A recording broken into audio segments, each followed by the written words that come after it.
Now, welcome to the program. My name is James Cordwell, and in today's program, I want to talk about HUAWEI, who is at the centre of a row about cybersecurity.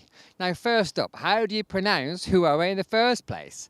Well, as HUAWEI is from Guangdong province, where Cantonese is the main dialect, the firm says the name should be pronounced Huawei. Fair enough, I can cope with that. Now, however, some Mandarin speakers argue that its name is called HUAWEI, but I can't say that so good, so I'm going to stick to Huawei, thank you. Now, Huawei is one of the world's biggest mobile phone makers. It's also at the centre of a row over cybersecurity and the next generation of 5G phone networks being built. Now, the UK government has decided to allow Chinese tech giant to be a part of its 5G network, but with restrictions. What is Huawei? Well, Huawei was founded in 1987 in Shenzhen, South China by Ren Zhengfei, a former army officer. Now, it started making communications equipment for mobile phone networks and is now the global leader, employing 180,000 workers. Huawei is also the world's second largest smartphone supplier after Samsung, with 18% of the market. That's way ahead of Apple and others.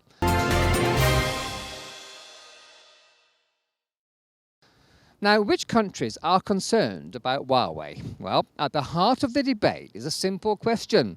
Can the West trust Huawei, or will using its equipment leave communication networks and our mobile phones vulnerable?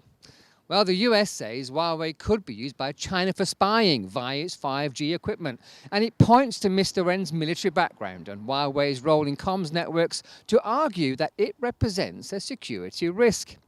Now, Mr. Ren was a member of China's army, the People's Liberation Army, for 9 years until 1983, and is also a member of China's Communist Party, the CPC. Now, Huawei says this is not particularly relevant. When he, Mr. Ren Zhengfei, was a young man, you needed to be a CPC member to have any position of responsibility in any business in China. Now, Washington has banned the US firms from doing business with Huawei, and it wants its allies to ban it from their 5G networks too. Australia and New Zealand have joined the US. Germany has put off making a decision at least until next the EU summit back in March of this year. For the UK, using Huawei equipment may hit vital UK-US trade talks. Who knows? The US, though, has warned it could risk future security cooperation. They may not let us have all the latest security information because China could find out we have it, presumably. Now, however, if the UK had banned Huawei from its 5G network, it could have faced Chinese retaliation.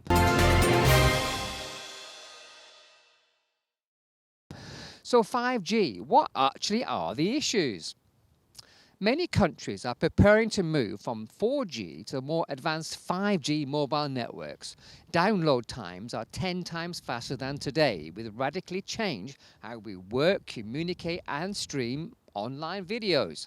Now, in principle, controlling the tech at the heart of these networks, sometimes called the core, could give Huawei the capacity to spy or disrupt communications during any future dispute.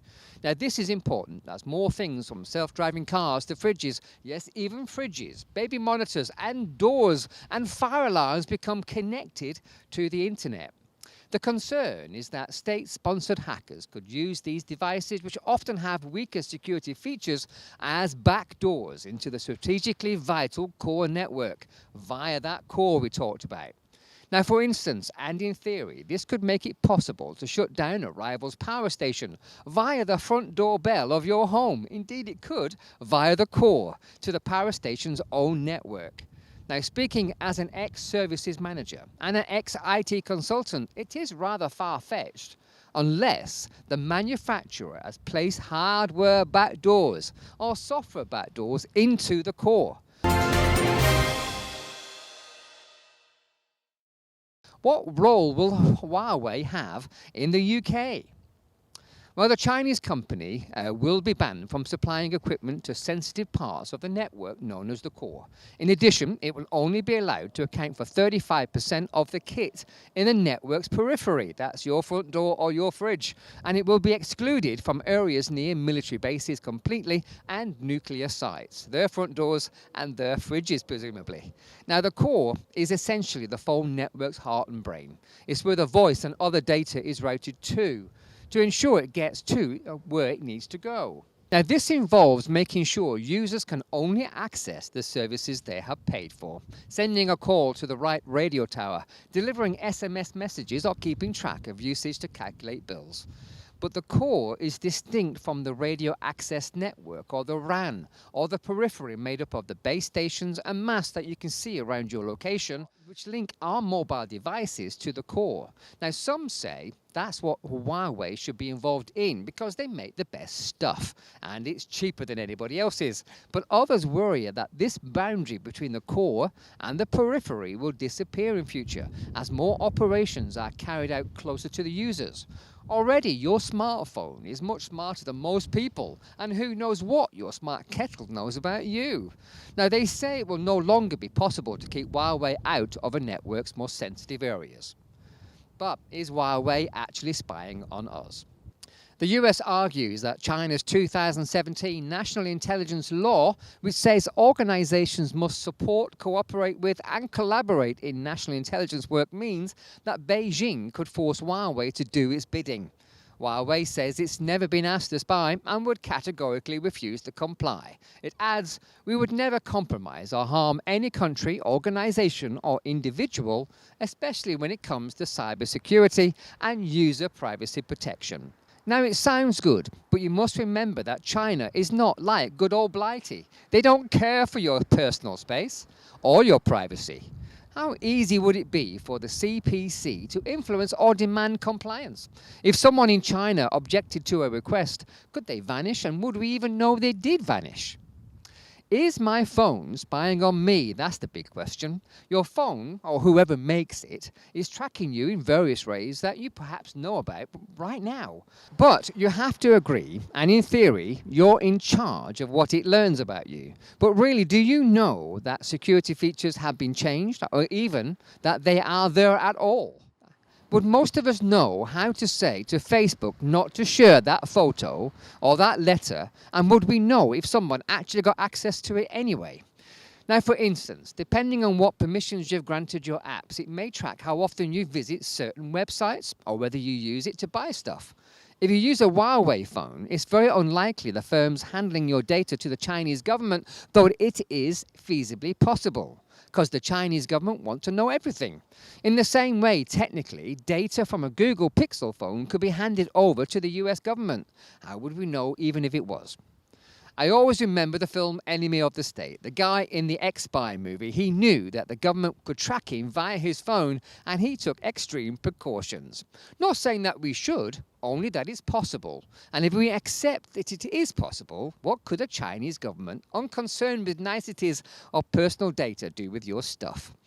Now, Huawei models like this particular one here, the Huawei Mate 30 Pro, wouldn't get Android updates automatically. And in March last year, Google halted Huawei's license for all Android, the operating system for most of the world's phones, aside from Apple's iPhone. Now, if your Huawei phone was issued before the ban, it will receive Android updates, but newer models won't. However, Huawei is trying to work around this.